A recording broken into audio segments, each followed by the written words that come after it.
Okay, so today we are learning about something called Pythagorean triples, and it has to do with right triangles. That's all I'm going to give you for right now, and then we will, be learning about what these things can help us do. So here's our essential question. What are Pythagorean triples and how can they be used to find missing lengths of right triangles? So go ahead and put down your thoughts. Okay. So we're going to start by refreshing our minds on what we did last class. So last class, we explored two special types of triangles.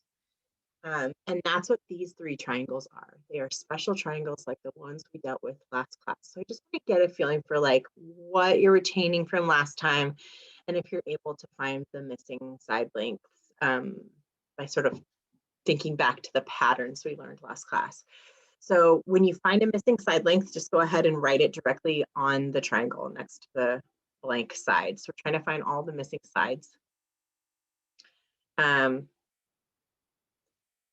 So yeah, I'm just going to give you a minute to think through that, and then we can go over it if you have questions, absolutely. Remember, we had two types of special triangle patterns that we learned last class. One was a 30, 60, 90 triangle, and one was a 45, 45, 90 triangle. And those two patterns are what we can use here today. So let me remind you of those two patterns. So remember in a 30, 60 right triangle, you can think about it like if you reflect over the long leg, then it would create an equilateral triangle, and that can sort of help you get your bearings on this one. And then the pattern, what ends up being consistent for all of these 30, 60, 90s is they're all similar to each other and they all have the same side length ratios to each other. So there was like a sort of like a rule that we could follow for any 30, 60, 90 triangle. So let me just draw that down here for reference. So remember, if we didn't know, if the short side was a length A, then the hypotenuse was twice as big. And the long leg was that length A times the square root of 3. This was for a 30, 60, 90 triangle. Remember that? So you can use trigonometry to find the missing sides on this, but if you notice that it's a 30, 60, 90 triangle, you can find the exact lengths of all the sides. That means no decimals involved without doing much calculating at all, sort of more mental math. So notice in the first problem how we have a hypotenuse of 12. And then that when we reflect this triangle, we create another 60-degree angle here, and then 2 30s up here, which makes a 60-degree angle up here. So we have an equilateral triangle, which means that this whole side would be 12, and this whole length here would be 12. Which means that this little length here, which is half of that full side, is 6. So that's one of the lengths we needed to find, that's 6. This only applies to a 30, 60, 90 combo. Okay, so this is the 30, 60, 90 triangle pattern. And then if that short side is 6, you see we like sort of line it up looking at the generalized one down here. If our A is 6, then our long leg is going to be that length 6 times the square root of 3. Oh my gosh, looks pretty messy. 6 times the square root of 3 for this edge right here. So we just use the 30, 60, 90 special right triangle.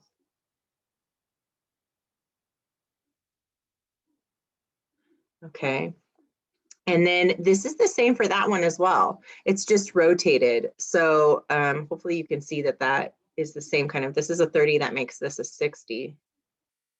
Notice how this 4, the given side, is our shortest side. That's our A.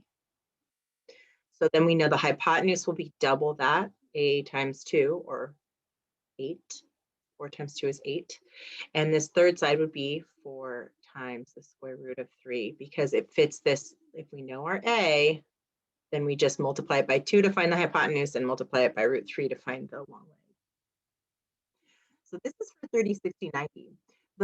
This last triangle actually doesn't fit a 30, 60, 90 pattern.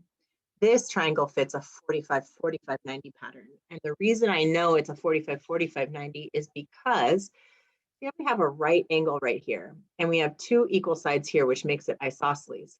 That tells me that these 2 angles are equal to each other because the sides are equal. So if these 2 angles are equal, and I know that the 3 angles in a triangle add up to 180, then that means these two angles together, these 2 unknown angles together, have to add up to 90 to go with the right angle to make 180. So half of 90 is 45. So that would make this a 45-degree angle and this a 45-degree angle. So now we know this is a 45, 45, 90. So we're going to use the 45, 45, 90 pattern. Special triangle. Okay. And in that triangle, in a 45, 45, 90 triangle, it follows this pattern.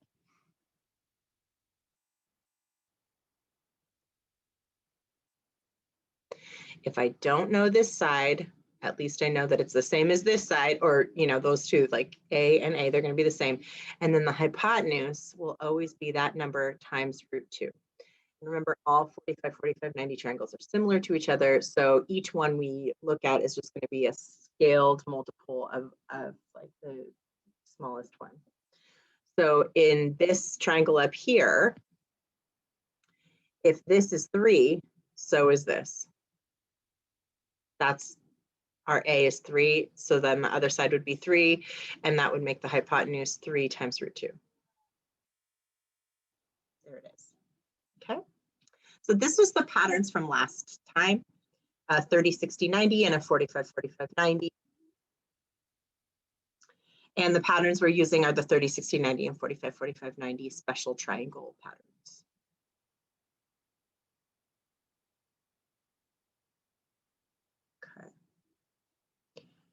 Okay. All right, that's basically the last time we're going to look at this triangle pattern today, though. We're going to actually focus on a different type of triangle pattern on our next slides. So I'm going to go ahead and clear. I am recording this, so you should be able to go back and watch the video if you need to see it again. Okay, so going forward. Now for these 3 triangles, we know 2 of the sides already. We don't know the angles. So what that tells me is that we need to use Pythagorean theorem for now. So you're going to use a squared plus b squared equals c squared to start. So, you know, just to remind you all. And remember, when you use this, it's leg squared times plus leg squared equals hypotenuse squared. So in this case, it would be like this. So go ahead and solve for the missing side and then, you know, write it in on the triangle.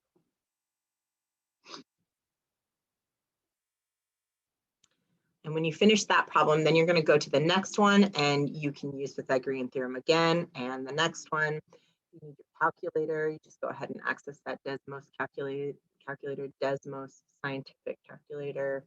You can Google it. It'll pull right up.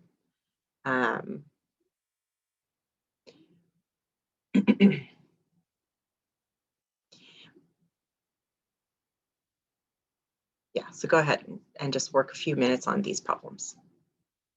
We're going to go ahead and check some answers. So if you worked out this first one and you got that C, the missing side, is equal to 5, you're correct. This is because 9 plus 16. And then that's 25 equal to C squared. And when we take the square root of both sides, we get that C is equal to 5. So there's our missing side on the first one. On the second one, you go through the same process again, and you should have gotten 10. And on the third one, the same process again, and you should have gotten 5,000. So I just want to point something out. We did use Pythagorean theorem. So I'm going to go ahead and type that in our methods here, Pythagorean theorem. But there is another method we could use, and another method that I used that maybe some of us saw as well. So I wanted to show you the relationship between these three triangles. Once we had this first one, if you notice, these three triangles are technically similar to each other. Take a look. The first triangle has sides 3, 4, and 5. The second triangle has double. 6, 8, 10 is just twice as big as 3, 4, 5. It's a scaled up model of the same triangle. They are similar to each other. It's just twice as big. Every side was multiplied by 2. The third triangle was every side of the first triangle multiplied by 1,000. 3,000, 4,000, 5,000 is just 1,000 times bigger than 3, 4, 5. Can you see that sort of relationship? So if we wanted to save ourselves some work, we could have also used similar triangles or proportions to find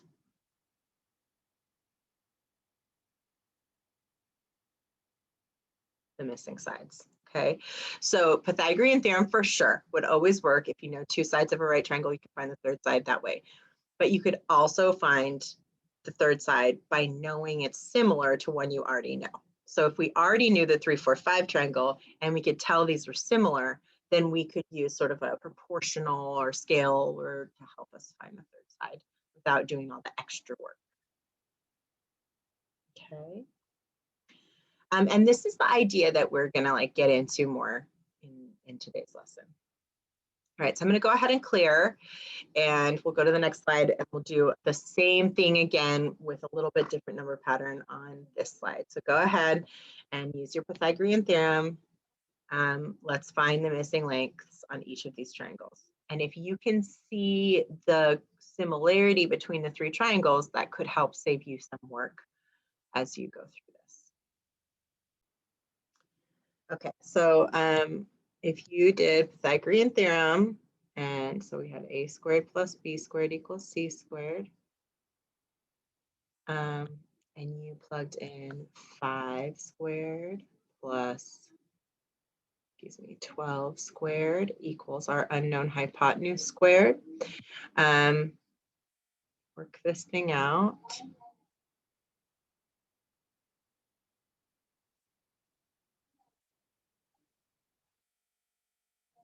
Okay. Take the square root of both sides. And it looks like C equals 13. So if you got 13 for your missing length on the first triangle, well done.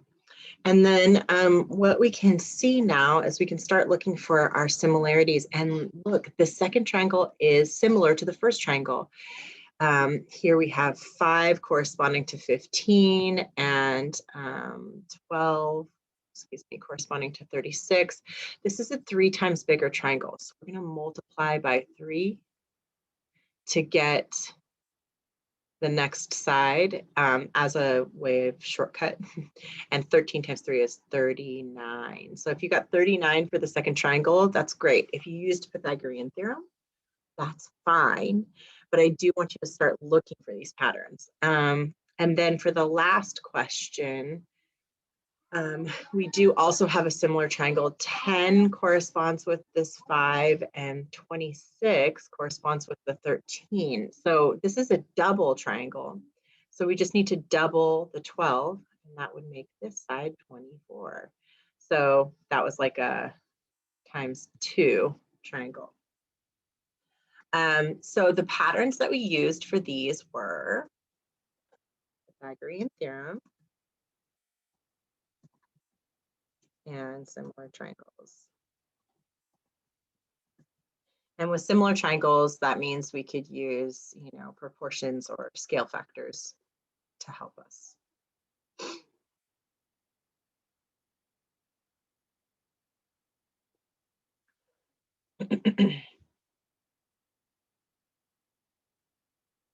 So if you got something different for the last triangle, just to point out a common error with Pythagorean theorem, the missing side was a leg. So you would want 10 squared plus b squared, your unknown, equal to 26 squared, because we already know our hypotenuse. So that maybe needs to be switched up for some of you if you use the Pythagorean theorem on that and got something different than 24.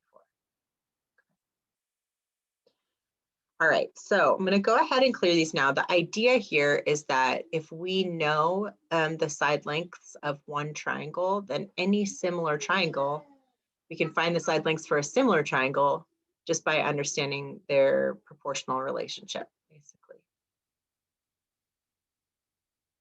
Okay. All right, so next slide.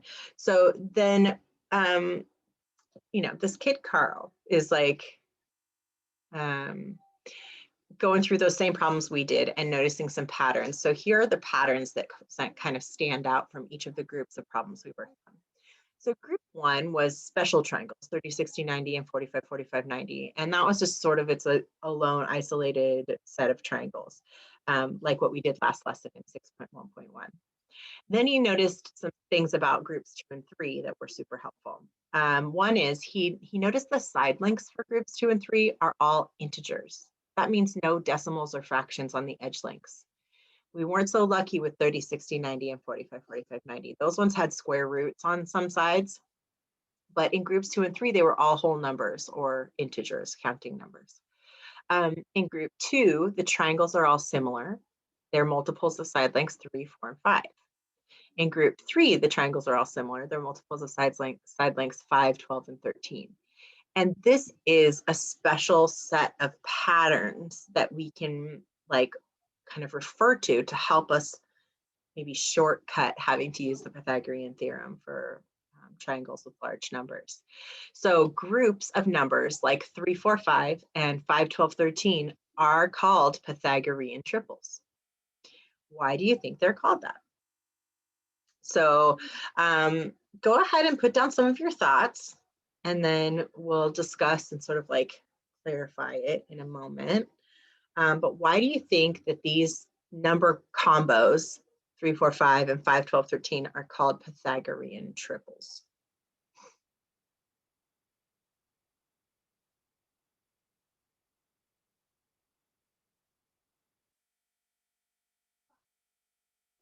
All right, so some of the things I've seen people say, they're in a group of 3, and that's absolutely true. They're a combo of 3 numbers, hence the triples part of the name.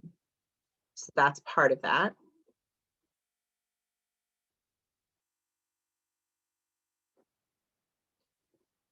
And I also see some people saying things like the three numbers work in the Pythagorean theorem, and that's absolutely true. So basically, in summary, we can say Pythagorean triples are sets of 3 numbers, say 3 integers, that work in the Pythagorean theorem and will form a right triangle. Okay, so this is the big idea here. Pythagorean triples are sets of 3 integers. That's the triples part that work in the Pythagorean theorem. That's the Pythagorean theorem part. And the key here is that they will form a right triangle. Any 3 numbers that work in the Pythagorean theorem form a right triangle. And these are special because they're not decimals, they're all whole numbers, and they're just these combos of whole numbers that work in the Pythagorean theorem. All right, so go ahead and sort of like finish up that statement.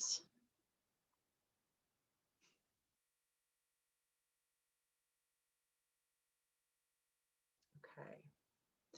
All right, so now we're going to do a little work with these. We're going to learn about all these different Pythagorean triples that are out there. So we have a 3, 4, 5 combo. So we've got 3, 4, 5 triangles, and then any similar scalar multiple of that, like double them or triple them or times them by 1,000 like we had before. We have 5, 12, 13 triangles. Those ones also, if we had a similar triangle that was 5, 12, 13 times a number, like, you know, doubled all of them or tripled all of them, those would also make right triangles. But there are lots and lots of combos of 3 numbers. There are lots of Pythagorean triples. And we're going to learn about some of them. So here we go. All right, so here is sort of a table of Pythagorean triples. We have Pythagorean triples consist of 3 positive integers, a, b, and c, such that a squared plus b squared equals c squared. That's another way of saying Pythagorean triples are 3 integers that work in the Pythagorean theorem.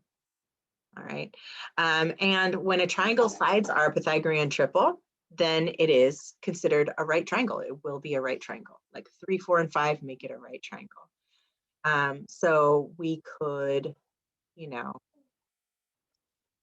once we knew that this was 3, 4, and 5, we could absolutely determine that this had a right angle right here. This is a right triangle. Okay. All right, now these are a bunch of different combos of Pythagorean triples. See your 3, 4, 5 that we worked with that, 5, 12, 13, 7, 24, 25, 8, 15, 17, 9, 40, 41, 11, 60, 61, and 12, 35, 37. Any problem that you ever have to do involving Pythagorean triples will pretty much come from this group as its sort of like foundation. But remember, we can have triples that work in the Pythagorean theorem that are scalar multiples of these. So 7, 24, 25 works, but also 14, 48, 50 would work because that's twice as big, and so on. So you can scale up all of these to make larger similar triangles. Okay. All right, so we're going to get some practice with these.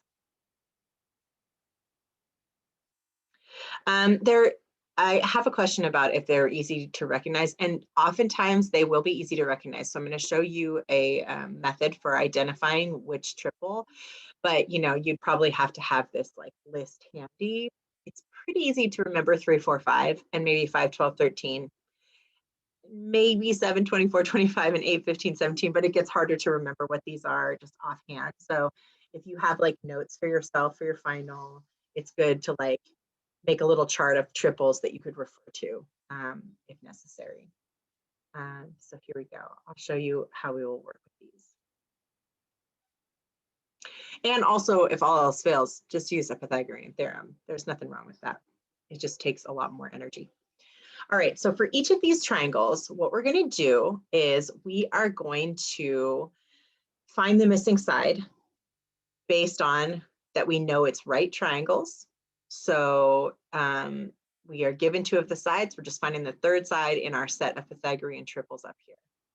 So you can see in number 1 how we have a leg of 12. We have a hypotenuse of 13. And now I go over to my table here and oh, look, 12 and 13 are in this triple. And so that means that X, our 3rd side, would have to be 5. Because this represents a 5, 12, 13 combo for a right triangle. So I'd like you to quickly find the missing lengths on number 2 and number 3. All right, so if you recognized the second, number 2, as being an 8, 15, 17. So you can see 15 and 17 are in an 8, 15, 17. Then that means your X value is 8. And in the third triangle, you see that this is an 11 and a 60. We can see how we have 11, 60, 61. So that means our missing X up here is going to be 61. Okay. So if they're just the triples from the table, that makes it easy to identify them. You just kind of cross-reference from the table, and there you go. That's your answer. No big deal. But what we do need to consider is what happens if our triangle isn't like just a 5, 12, 13, but maybe like 3 times as big, you know, or 10 times as big. How do we deal with that? How do we identify the triple when we don't see it directly? So here is an example of that all worked out with some notes in the arrows. So we're going to find the missing length using multiples of Pythagorean triples. So in this triangle right here, here's our problem. We have 16, we have an unknown side, and we have 20 for the hypotenuse. There is no something 16, 20 on your chart of triples. So what we need to do is break down our sides and see how this might be like a similar but like enlargement of a Pythagorean triple. So we look for a common factor, and we can see how 20 and 16 are both divisible by 4. 20 is 4 times 5, and 16 is 4 times 4. And once I've identified that common factor in red, then what's left over is the triple. You see it? What's left over is the Pythagorean triple, the unknown with 4 and 5. And we know from our chart, there's a 3, 4, 5 triple. So that tells me that my unknown value is a 3. And remember, the original triangle is now 4 times as big as the 3, 4, 5 triangle. So instead of being a 3, 4, 5 triangle, it's a 12, 16, 20 triangle. Our side is 4 times 3. The reason I know that it's the 3 and not like one of the other ones is because I'm really trying to finish my pattern here. I put in red the common factor. So this 4 is the same for all the sides. So then we look for the length, the numbers that are different for each side. And that's where the 3 comes from. So we have a 5 already. We have a 4 already. So on your chart, we've got the 5. We've got the 4. What's missing is the 3. So that's where I put the 3 in. Hopefully that makes sense. And so now our third side is the enlargement 4 times 3, because that was the missing number. All right. So we're going to do some of these. Okay, so we just have 3 of them to do. So I'm going to walk through number 1 and then give you a chance to try on number 2 and number 3. So number 1, 24, 45, something else. I have no idea which triple we're looking at here.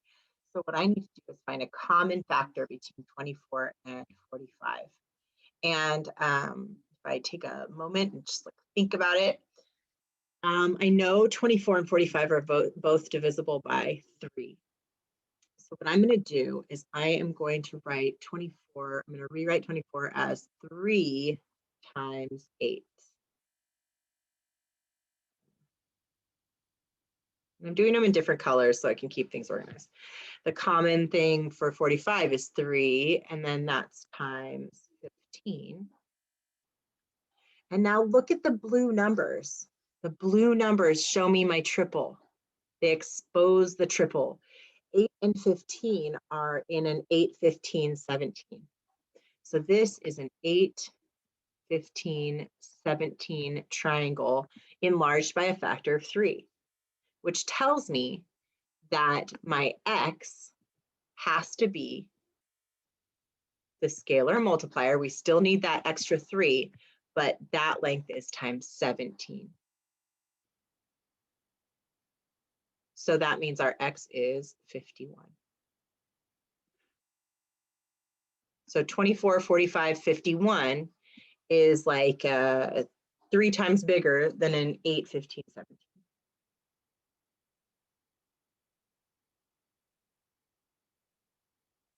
Okay, so I want you to take a moment and think about, you know, what the common, like do number 2 and 3, what is the common factor between 18 and 80?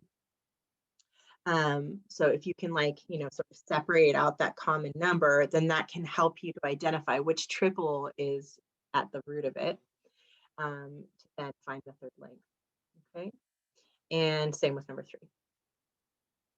And let me know if you have questions. And just to make sure that we're really, really clear, I just want you to remember that when you're doing these problems, the lengths of the sides still are the original numbers. Actually, that doesn't make it clear. The original numbers, 24, 45, 51, those are the 3 sides of the triangle. The triple just helps us find like a similar, smaller triangle. So don't forget to like, you know, scale up your answer. Okay. You like wouldn't want to put a 17 for x by itself because that wouldn't make sense for the size of the triangle.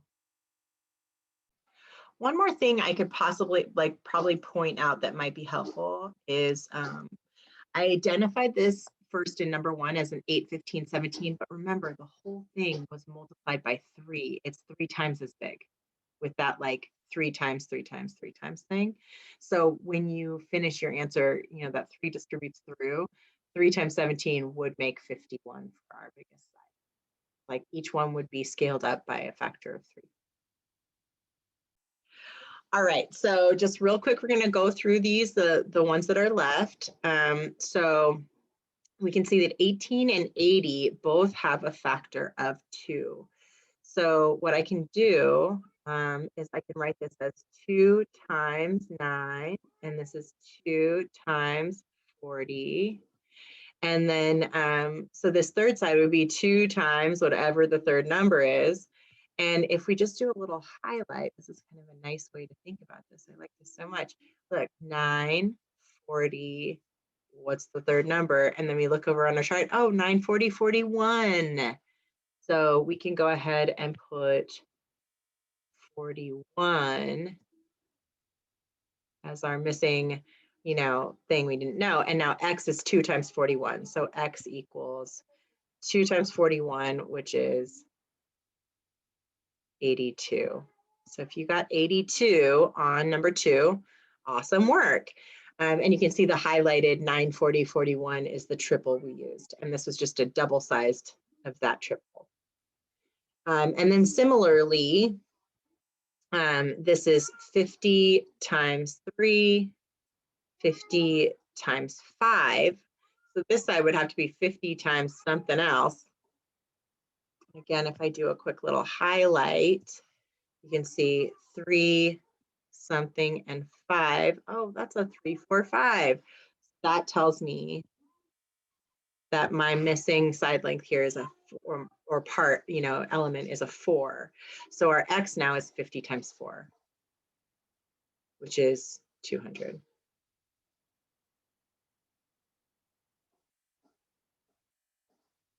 There it is. Yay. Okay, so I'm hoping this is making some sense. It's feeling okay at this point. Guess what? That was basically it for the lesson. And then we're going to do some like the closure question, and then you'll have a little time to work on your homework. And I have a survey that I'd like for you to take. All right, here we go. So final thing here is our essential question. So I'm hoping you feel like you can answer this now. I'm just going to give you a minute to jot down, like, you know, in general, what you think this is about. If you want to use an example, like 3, 4, 5 combos, that really nice, simple combo of numbers that we always know works as a Pythagorean triple. It's easy to remember.